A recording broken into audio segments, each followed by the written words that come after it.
Hi guys, it's Colin from Rainbow. Just a little demonstration with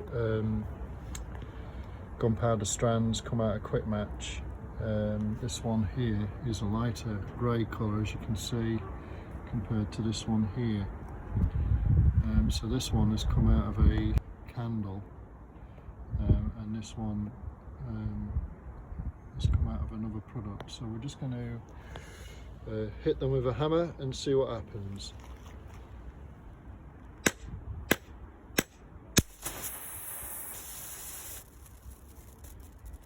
And the dark one.